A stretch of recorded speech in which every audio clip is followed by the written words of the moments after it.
in front of the draftphysics.com, debatephysics.com also, but no rational debate. Dealing with the simple kind of arguments about the nature of energy in the universe and the fact that physics has two ways of viewing motion, one called momentum and the other called energy. And by energy they mean kinetic energy, so it's the difference between mv equaling energy versus 1/2 mv squared. So the idea is they claim little things going fast have more energy than big things going slow, and that mass and velocity are not inversely proportional in terms of their capacity to create power or capacity to do work in the universe. That increasing your mass will not be as effective as increasing your velocity. So it's a pretty simple argument. You think there would be plenty of evidence, and there's actually barely anything. Okay, they haven't even dropped 4 pounds 1 foot and 1 pound 4 feet to demonstrate their theory's credibility. So nothing.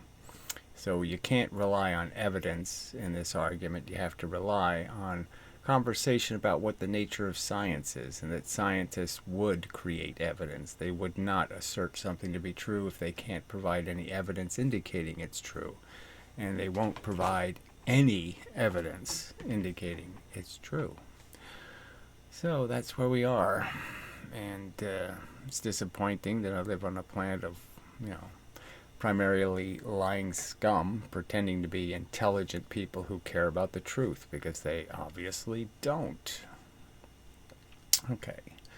So this is his classic physics playlist. It's like 40 videos, so we got a ways to go.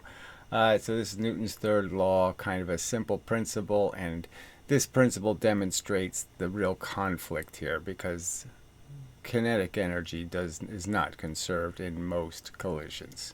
Most interactions between objects do not involve two objects that weigh exactly the same. So the only way you can conserve the kinetic energy is the two objects that are interacting have to have the same mass. And if they don't, there won't be any conservation of the kinetic energy.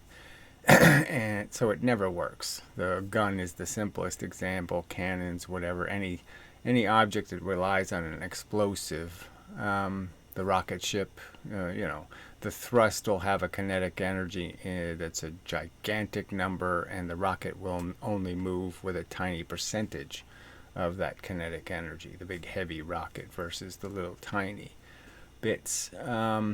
But clearly the bullet leaves the gun with 2,000 joules of energy. The recoil of the gun is 2 joules. Clearly no equal and opposite reaction.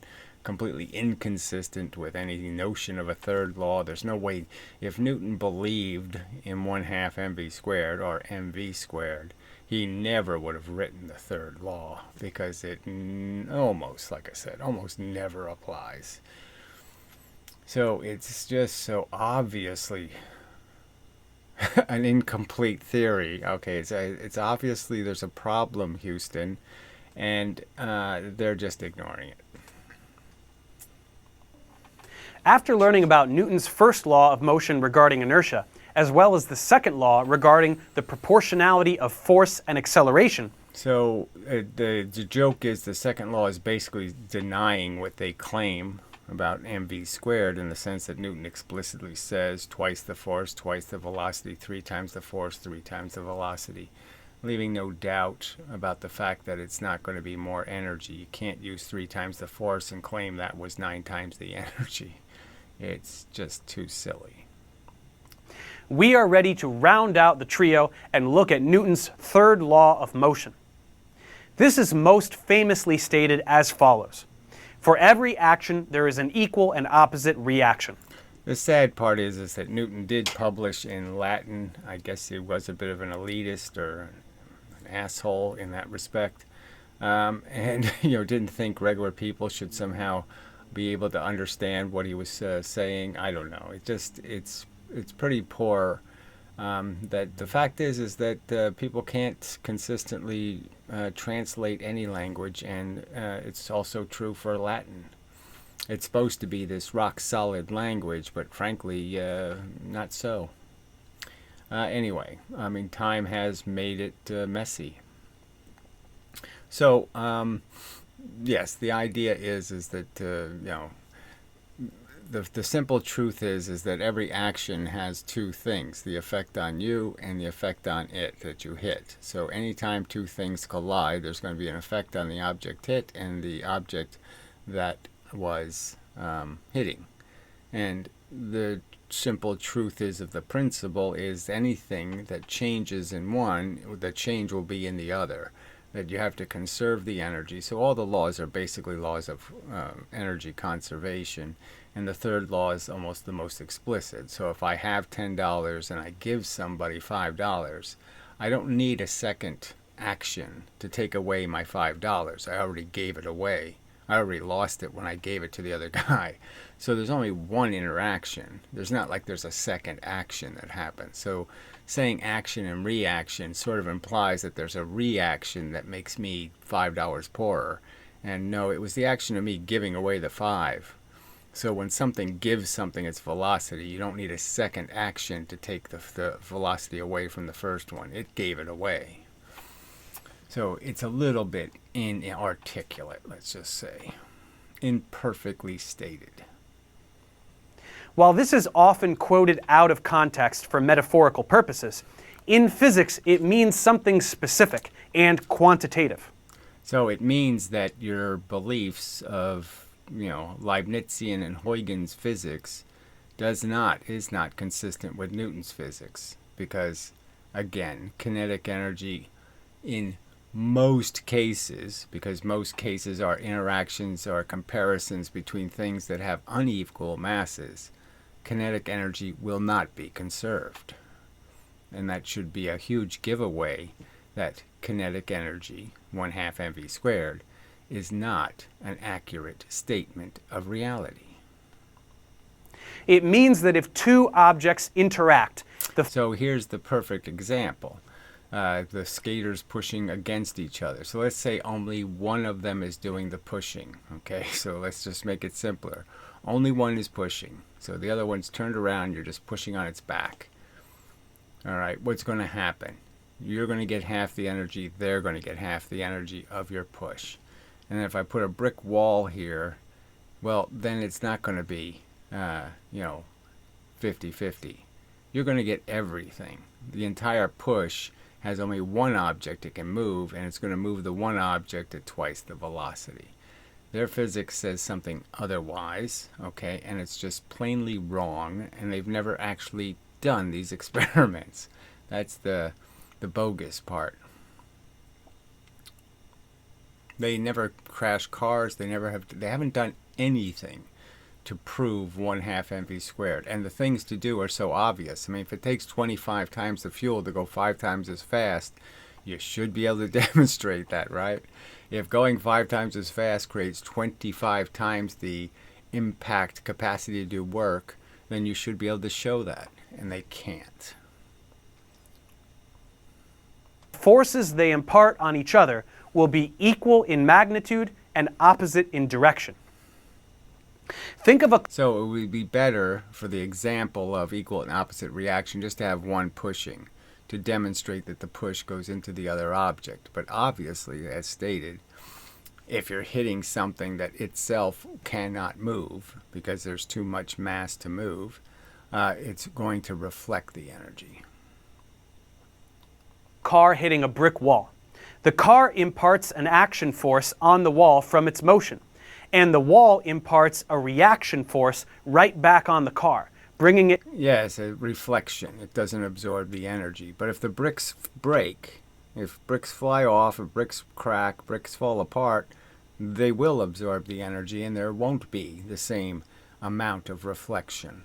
So it all depends on how much energy you absorb in the process. That is, how much energy goes somewhere else. If the energy leaves, if I give somebody 5 singles and we drop 2 of them, okay, in the process of me giving them to them, there's a bad handoff and 2 of them fly off.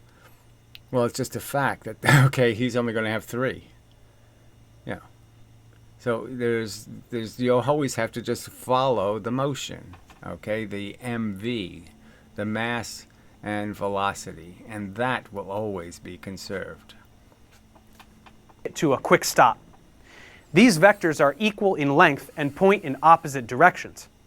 What this also means is... So they think that energy actually goes into the wall, even though it reflected the energy, and that doesn't happen.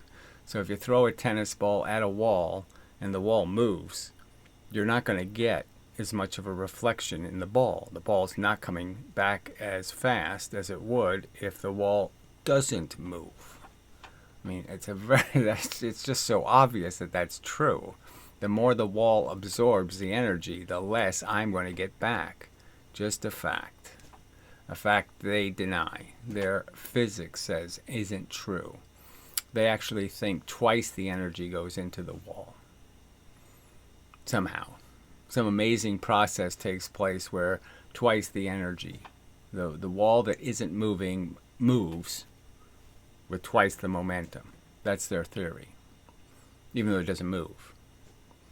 Yeah, I know. That's their theory. Okay, so what's it say here? There can never be a single isolated force.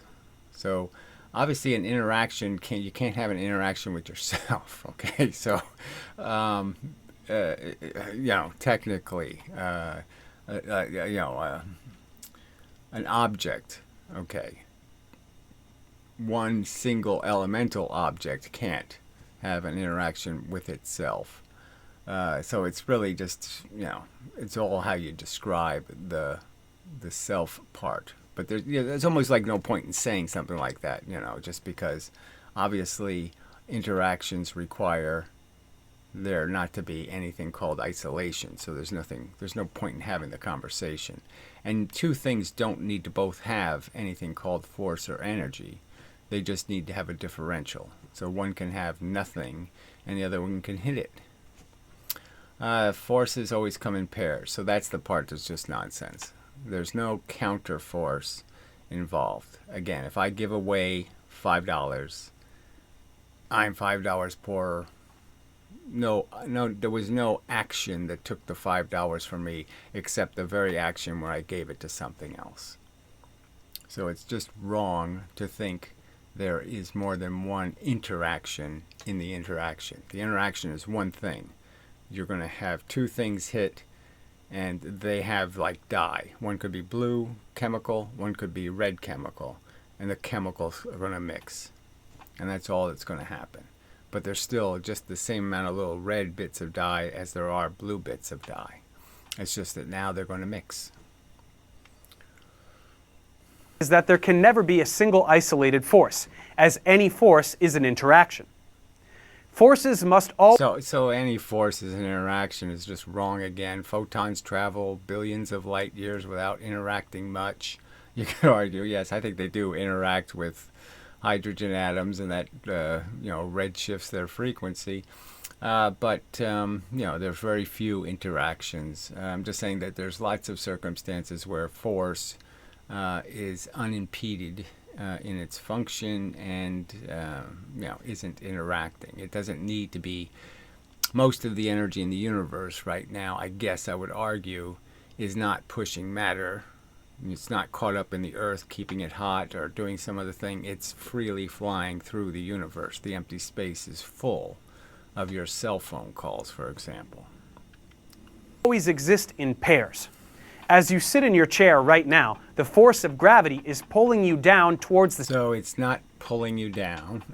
So again, it's a simple argument, but what's simpler to understand? Pushing something, okay? I mean, I can't make something much simpler than push, right? Bang into it, push, push, push. Push is all over the place. You can't even talk about anything almost that isn't obviously push. And if I pull on a doorknob, what am I really doing? I'm pushing on the back of the doorknob, right? So at every time you think there's a pull, you can just really figure out, oh, let's go look for the push and we'll find it. And in the case of gravity, we're being pushed into the earth. There's more force above you pushing down than there is force below you, because there's a big giant hunk of mass that's delaying the force trying to get to you from space on the other side of the earth. The other side of the earth has space. It's the same amount of energy hitting there as there is on the other side of the earth. And the fact is this takes too long to get to here. And so this pushes you in, and this shows up late and then pushes you back. It shows up late. That's why you'll push into a spring, is because the force shows up a little bit too late. And that's the simple explanation. You're being pushed into the earth. I mean, this is just such a simple, basic, fundamental thing. And the fact that physics won't concede that push is kind of a silly idea, okay? That it's, I mean, Paul, you really can't make any good story about how an elemental thing can just pull on something with its magical pull powers. And push is just so obviously the primary mechanism, the primary mover. And so the default has to be, anytime you see something move, your default thing to stay is where was it pushed? Not how was it pulled. So, I mean, it's just, again, this is, it's just so obvious that they've got it all wrong. And the fact that they won't even concede that, yeah, okay, we are sort of fighting the rational stream to sit there and defend the idea that anything is ever pulled somewhere. Pretty silly idea. We don't have any tractor beams because it doesn't work as a concept. Okay, continuing. Center of the earth. But something called the normal force points straight up with the same magnitude. So, whatever. So there's no such thing, there's no real force, blah, blah, blah, blah, blah, in the sense that there's no thing called an automatic normal force. The earth actually does push you back and equalizes your depression, okay, over a period of time. But clearly you can see it with a scale that you go in first and you constantly push first into the earth, and the earth's reaction is always one behind. So the gravitational force happens first and the pushback happens after, and you're always one push behind. Which is why you remain perfectly still. So you don't remain perfectly still. If I put you on a spring or something else, you'll see that you are actually constantly pushing force into the earth.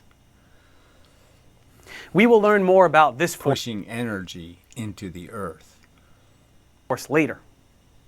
The third law can sometimes be confusing because it would seem to imply that no object could ever move, since any force accelerating an object must be paired with another in the opposite direction. So that idea that there's a force in the opposite direction is the part that's just wrong, again. So if I give away my $10, my $5, there's no, my $5 went to the other guy, okay? It's not floating around somewhere. It's not free as a conflicting force. I'm not creating $5 to fight my own $5. So it's just wrong to think of it in those terms. For this reason, we must understand that when assessing the motion of an object, we consider only the forces acting upon that object, and not the forces that it applies on other objects. Whatever that means. Okay, so yeah, I don't know. You have to follow the energy, so you have to follow where the force ultimately goes to really understand the fact that you're just watching one encounter and the force never dies, the energy never dies. It always does have to go somewhere. It can't just go nowhere. So inside the earth, there's a bunch of stuff going back and forth because the stuff pushing down here and the stuff pushing up from the bottom, the push on the sides, everybody's pushing from all directions. And all of those directions are still real motions. None of them are dead motions. So there has to be an awful lot of this going on inside the earth. And that's why the earth is molten. And that's why there's volcanoes and all that kind of crap. When hammering a nail into a piece of wood, the hammer imparts force onto the nail, and the nail imparts force onto the hammer. So that's the part that's clearly not going to be equal. The hammer will lose momentum. It's not going to reflect with the same energy it hit with. It's obviously the better you hit the damn hammer and the nail, you almost get no bounce back from the hammer, and all of the energy goes into the nail. That's what you want to have happen. Now, if it's a really hard piece of wood and blah, blah, blah, well, then yes, you'll get some reflection. Maybe you'll bend the nail. But you're just saying there's no equal and opposite reaction in this case. There's just the hammer giving away its momentum. There's no opposite reaction. There's just the action of force going from being in the hammer's motion to being now in the nail's motion. Some percentage of the hammer's energy is now moving the nail, and it's now splitting the wood, and it's now going into the earth, and it's now heating the earth. Yeah. But the nail, and then it'll radiate back out of the earth, is driven into the wood because there is a net force acting upon the nail from the motion of the hammer. Right, so the idea is that there's a net force and there's a net outcome that has to be exactly the same amount of momentum. So that obviously the hammer can't rebound with the same energy that went in, and because that would be creating more energy. But this is where the direction argument kind of blows up, in the sense that it's not about what direction it's moving, it's just about the fact that it's moving. All motion is positive energy. Likewise, the hammer has two forces operating upon it, the downward force from your arm and the upward force from the nail. Well, gravity's also helping you out.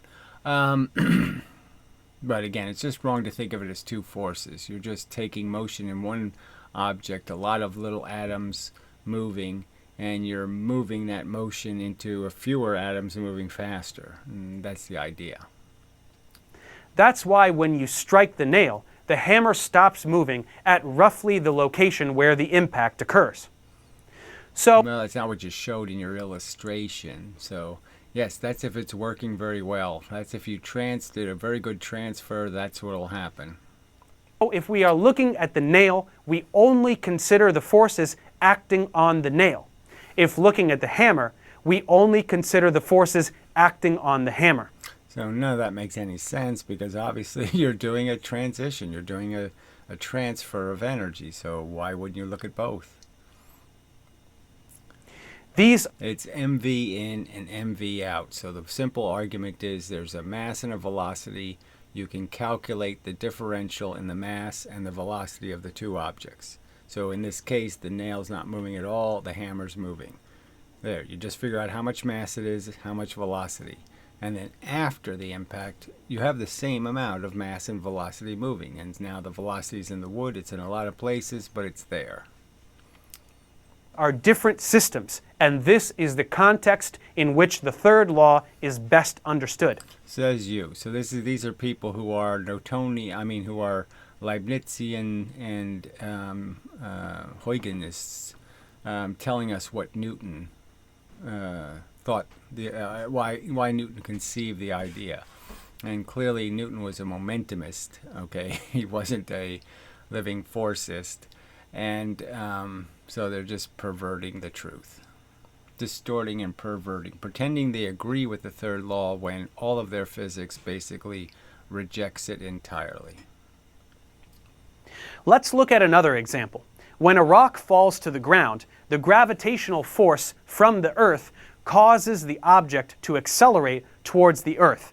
It gives it momentum. So it's as if it was a bucket, and it's collecting momentum bits of stuff that have momentum, pushers. And the pushers are collected based on how many atoms you have, because each electron and proton collects the energy at exactly the same rate.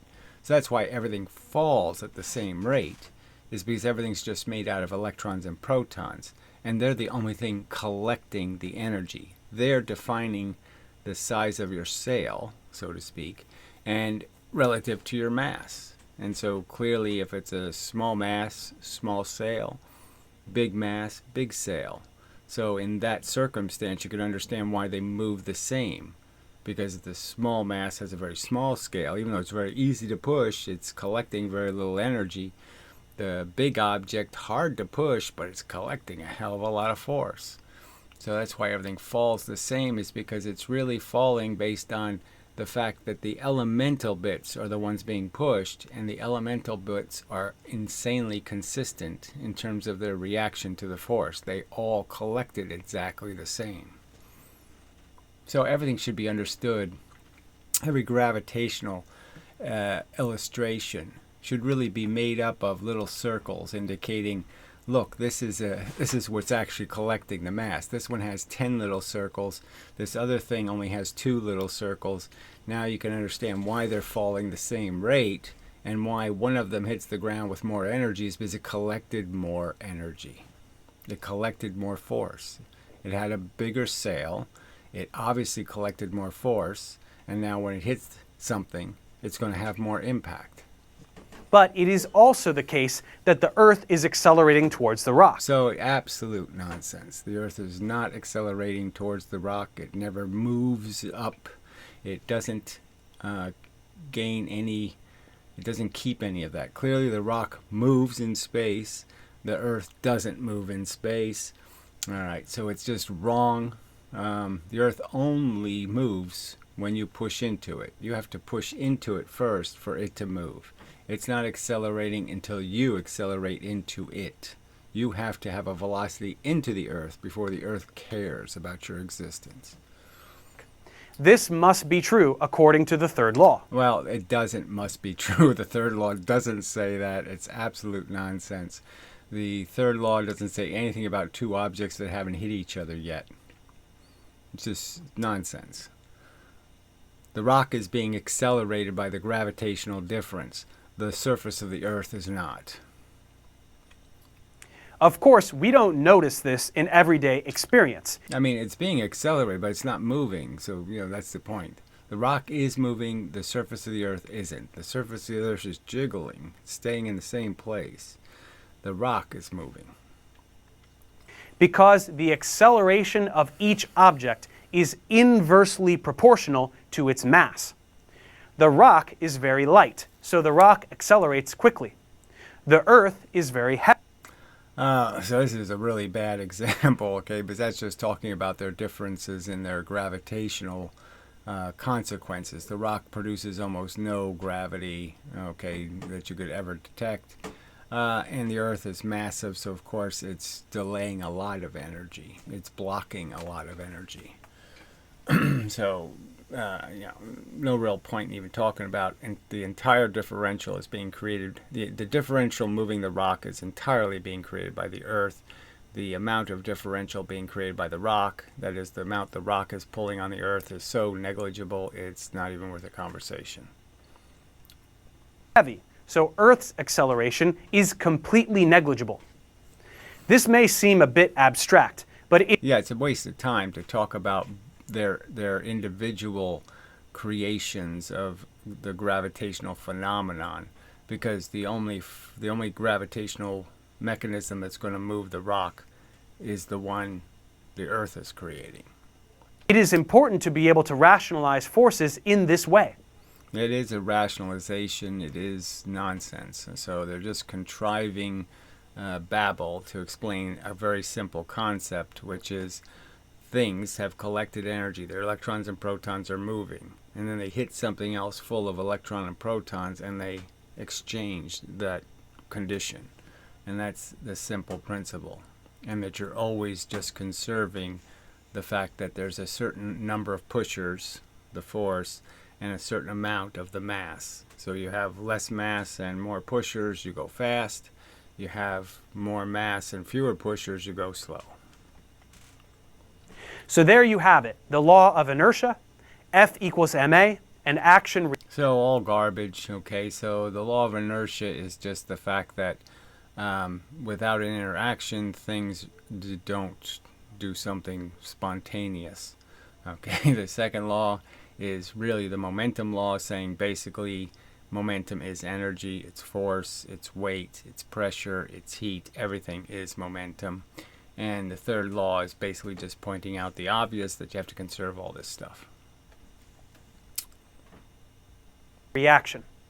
That wraps up our discussion of Newton's laws of motion. So let's check comprehension. Fuck you. Okay, really poor job, frankly. Let's see what it was. Oh, when a bowling ball strikes a bowling pin, which imparts a greater force upon the other? So again, just kind of silly to talk about the pin imparting a force on the bowling ball. I mean, how can you get more obvious in the circumstance, right? I mean, the bowling ball has the momentum, it has the velocity, it has the motion. The pin doesn't have anything. The pin's not going to impose a force. The pin's just saying, I don't have any money. I don't have any motion. I don't have any force.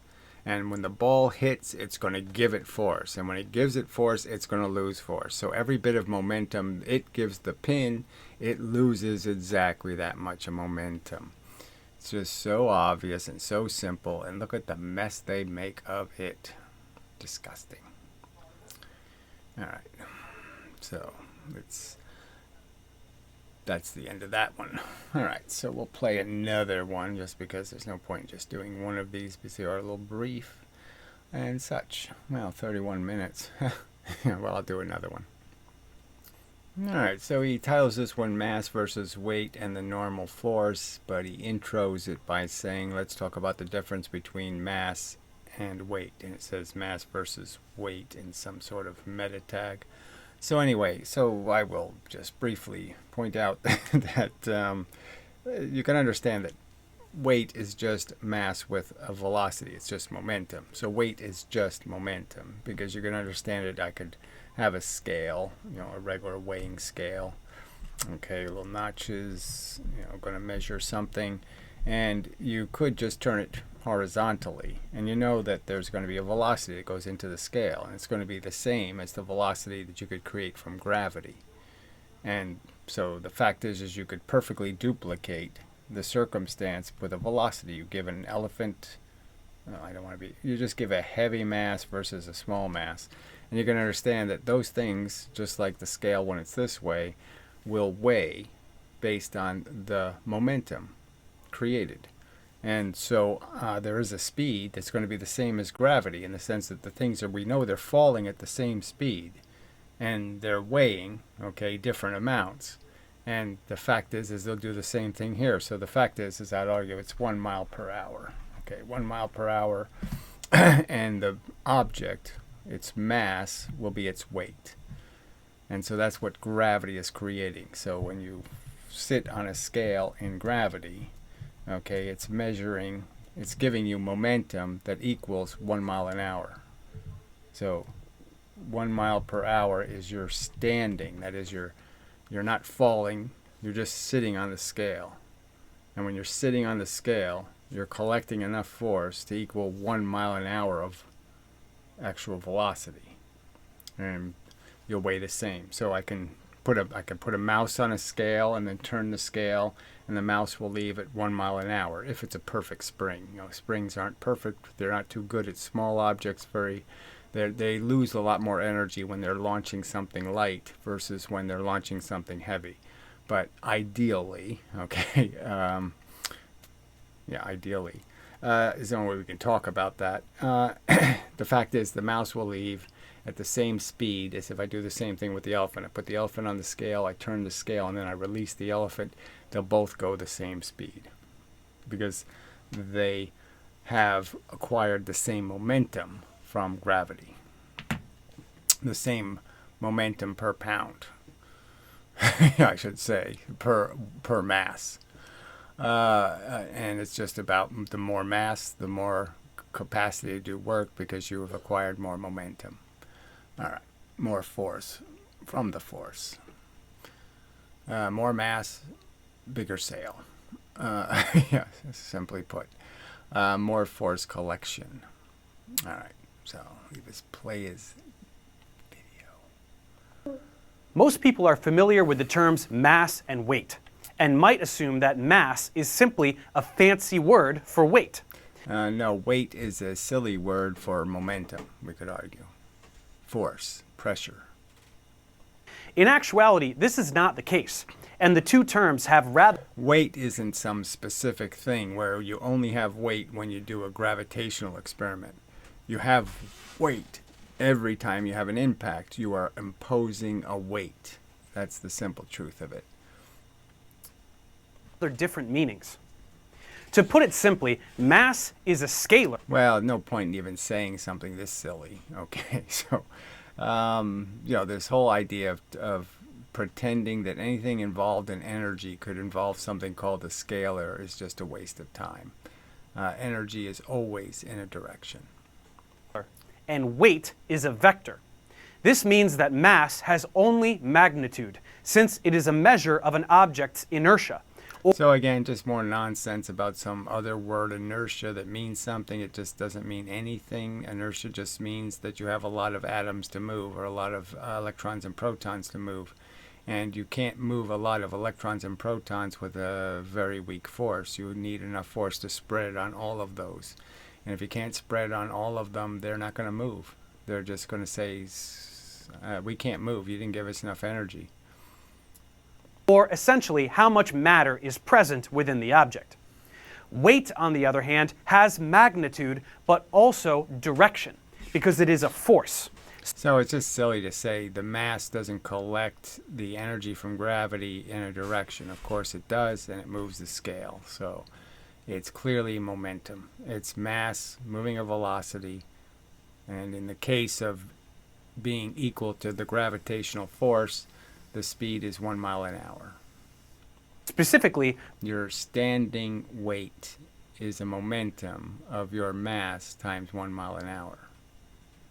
The force that is exerted on an object by virtue of its position in a gravitational field. So again, its position in the gravitational field, the amount of time you're going to allow it to fall without friction. So the longer you let it fall without friction, the more energy it can collect. But if it's already moving very fast, then it won't collect any energy. So a speeding meteor is not going to collect any energy from gravity because it's not going to be in it long enough. We will learn more about gravity later, but for now we can just operate under the common understanding that gravity is a force that pulls things towards Earth. So again, it doesn't pull, so it pushes things into the Earth. I mean, it's a really, this isn't the most important thing in the world is this semantics, but can you see the clear bias here? I mean, it's a clear bias. Why are they talking about a pull force? Why? Why are they assuming it's a pull mechanism? Even if it is bent space, why would you call bent space pulling? Because the same argument could be made that it's pushing. I mean, if you draw that well example, you could still say, well, you're pushing the stuff into the well. I mean, it's just such bullshit. Mass and weight are related in that they are proportional, and objects with more mass will weigh more than objects with less mass. They'll only weigh more, okay, if it's the same amount of force. So, obviously. But they are not the same thing. And when we discuss our weight in common parlance, we are actually referring to our mass. So that parlance just breaks the whole idea, because it's really, you're talking about your mass and your velocity always. You can never separate your mass from its velocity. Without a velocity, your mass means nothing. You don't weigh anything on the scale. If I put the scale, this way to measure your weight, you don't have any weight that way. Okay, your mass has no weight. All right, so it's just kind of silly to ever talk about the idea of mass having any meaning unless it has velocity. Weight can be calculated using Newton's second law, or F equals ma. Take an object. So this will be wrong, okay? But anyway, so mg is right. Weight equals mg is safe enough, but when they do the mgh, that's when they get into big trouble, because it's mgt. Object like a 100 kilogram person. This value represents the mass of the person, which is more or less constant, barring any huge changes in diet, as it is a measure of the amount of matter in the person. And again, it's a measure. The only way you're measuring it is by measuring how much force it collects. So you're deciding how much mass it has based on how much force it collects. That's what the scale is reading. How much force did the object collect? Well, it has to have atoms and molecules. It has to have electrons and protons. So it's just really saying how many electrons and protons do you have. But the weight of the person will depend on their location. On the surface. All right, so there's no point in talking about locations because, then you're just saying what's your specific momentum in different locations when you have the stopping force that is like the Earth, something that can absorb the energy and push back. I mean, it has to be a stopping force for you to have what they're calling a weight. Obviously, as you're accruing more and more velocity, you're getting heavier and heavier and heavier. So if I let you fall a distance, then you're going to weigh more. If I let you fall 1 centimeter, you're going to weigh twice as much as you will weigh, okay, without letting you fall the centimeter. And if I let you fall 4 centimeters, then you're going to weigh 4 times as much. Of the Earth, the acceleration due to gravity is 9.8 meters per second squared. So their weight. So again, per second squared, silly notation. I could play, maybe I'll do it, just to throw it in there. A little Professor Lewin mush. Alright, this should be the right location. Let's see what happens. 9.80 meters per second squared. And if it's difficult for you to swallow the idea that we have meters per second square, well, you will get over that. But that's really what it is. It is a change of speed per second, and therefore it is meters per second square. Yeah, too silly, right? So there's no reasoning or logic. It's their convenience for their mathematical contrivance. There's no good reason to think that you should say per second per second. By saying per second, you've already said it. It's redundant and silly to say I somehow need to inform you that you could go 5 seconds or you could go 10 seconds. You already know that when I say 9.8 meters per second, you already know that, yeah, it could be 5 seconds or it could be 4 seconds or it could be 7 seconds. It could be any number of seconds. It's 9.8 per 1 second. It's a 1. Squaring it is nonsense. And again, they do it because they wish to create the foundation for 1/2 mv squared. And that's why it's done. It's a bullshit contrivance.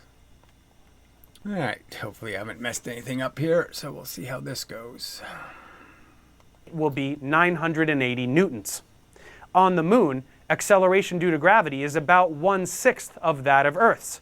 So 160 newtons is 160 times 100 grams. So, so it's 16 kilograms. Because the moon is much less massive. So the person will weigh considerably less as well. In the vacuum of space, far away from any massive object, the person will be essentially weightless, since there will be no appreciable acceleration due to gravity. So that's almost an impossible theory that you could weigh nothing just because, the universe is never going to be perfectly balanced. You're going to have something heavier closer to you, and therefore you're going to fall towards some direction. So even saying that you're going to be able to find some location, okay, where all the forces balance is a little bit dicey and tricky, okay, because the universe isn't, those positions might exist, but I'm just saying they're going to have to be highly engineered positions, and because the universe is in constant motion, that position will only be quiet for a pretty short period of time. In all of these cases, the mass of the person does not change, but their weight will vary depending on the presence and strength of a gravitational field. So I think it just confuses things to talk about changing weight when all you're really going to say is their momentum changes. So if you're in weaker gravity, your momentum will change. You're not going to acquire as much momentum. Momentum is a simple enough concept that it should be replacing all of these concepts. Since weight is a force, we will have to include weight. So I guess, again, weight isn't the force. The force is obviously some mechanism that gave you momentum and motion. So the force is your momentum now. In any free body diagram representing objects So it's the same picture as in the other videos. It keeps saying the same shit. on Earth. This will be a vector with magnitude equal to m times g, pointing straight down towards the center of the Earth, where g represents the local acceleration due to gravity. We learned from Newton's third law that any So it's just a mass and a velocity. That's all that ever will be affecting something, and then you have to just calculate who's going to take that momentum away. What are the elements sticking or rubbing against that object to consume, okay, its momentum? Any force has an equal and opposite force, and so we will often encounter something called the normal force. So again, it's really not accurate to call it an actual force. It's just the fact that your momentum will be absorbed, and in the process of having your momentum absorbed, you're not going to have any. The normal force is exerted by whatever surface the object sits on, and it points in the direction that is perpendicular to the surface. If this is a flat horizontal surface, the normal force will be straight up, opposite in direction to the object's weight. But obviously, again, it depends on how elastic the surface is. So again, if you put a spring on the surface, you're going to keep moving deeper than you would have moved without the spring. The more mass an object contains, the greater its weight, and the greater the opposing normal force. If these are the only two forces acting on the object, they will be equal and the object will remain at rest. Right, it'll reach equilibrium, but you are still actively pushing first into the Earth. Now that we understand the distinction between mass and weight, as well as the way that weight will be depicted, the constant force is constantly giving you new momentum. So the Earth pushes you back, equalizes, you push in again. And that's the 1 mile per hour differential. in free body diagrams, we are ready to look at other forces that can act upon objects. So there's only one idea of force, in my opinion, is understanding that the only stuff really moving is the stuff going the speed of light. That's the only stuff with elemental motion. And all the matter just collects that, and that's it. So the matter has no motion innately. Electrons can't move innately. They have to have they're a boulder, and they have to have a siphicus pushing them. So that's it. And they can't have siphicuses from both directions. They can never create a circumstance where they have energy pushing both directions. It's always a reflection then. So they can only have an extra siphicus moving this way, or an extra siphicus is moving this way, but they can never be stuck between two opposing forces. They have to keep going like this. They have to jiggle in the presence of conflicting energy. Let's check comprehension. That's heat. Let's see. Object on Earth. What is the mass of the object on Earth? What is the mass of the object on Mars? Let's see. So Mars has a gravitational... Well, I have to know the gravitational... blah, blah. What is the weight of the object on Mars? What is the mass of the object on Mars? Do I have to look that up, right? Yeah. I mean, he's not giving you that answer. Oh, who cares? Yeah, sorry. Quizzes. Let's see. Let's see. So the mass, 9.8 meters. So 3.7 meters per second. Mars is that much lighter? I'm surprised. So, and he gives this answer in newtons. So he gives these answers in kilograms. Weird. So it's 2.3. I didn't think it was that small, Mars, but whatever. That light. on so I can keep making Okay, content. never mind. And as never always, mind, fuck you. Okay. Yeah. Enough. All right. So, yeah. So that's another couple down and such. So we'll just keep digging through them. And of course, there'll be no rational response to any of these arguments, unfortunately. Well, let's do there might be a couple of comments. Yeah, a couple of comments. All right, so some blue lightning sky. Please piss on his gray future. Please do that. You're saying, so this was on a video, I don't know when, how old this one is. Argument number 5. But anyway, good. You're paying attention to the arguments. You're saying all this so confidently without knowing your mistake. I didn't make any mistake. Where do you come up with the idea that having the volume, whatever that means, would double the velocity? What does volume have to do with this? So this might be the water argument? I don't know.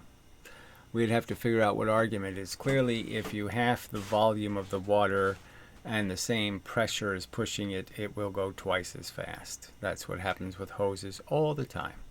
And the velocity of what?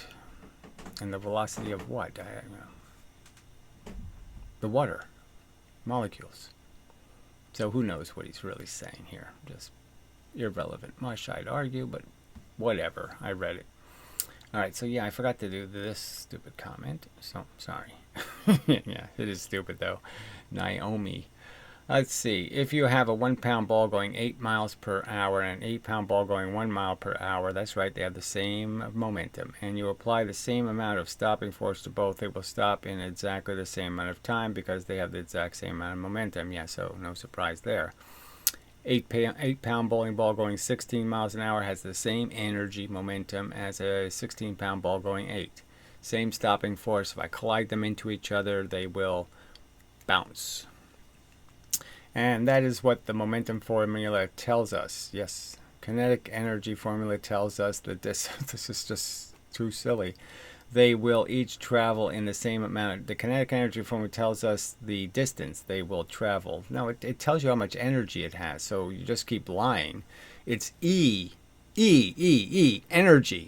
equals 1/2 mv squared. Okay, it's not distance. It's not a distance formula. So fuck you.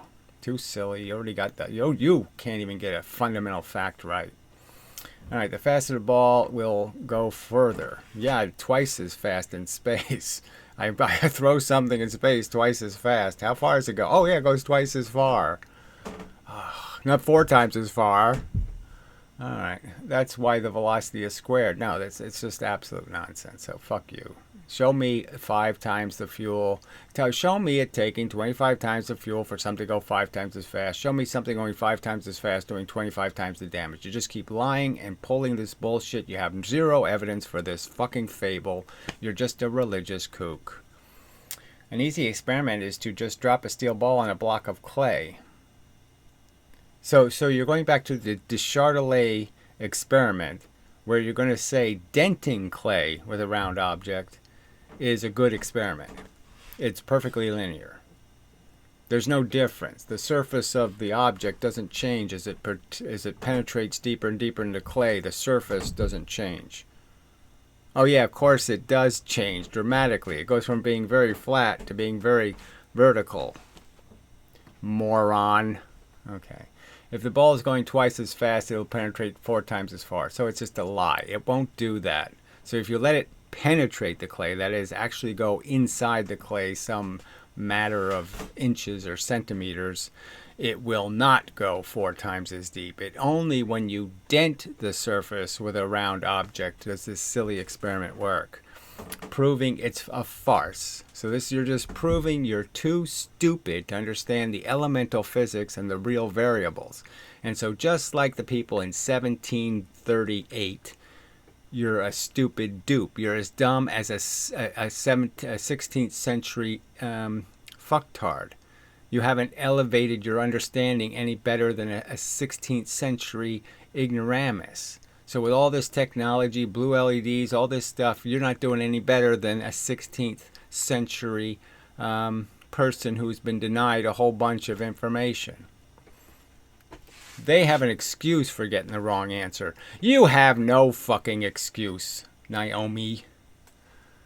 All right, the Chatelet-Clay experiment is completely bogus science. And there's no way a credible physicist will ever defend it. So go ahead, show me a credible physicist drawing it, showing how it works. Because it doesn't work. Because it's nonsense physics.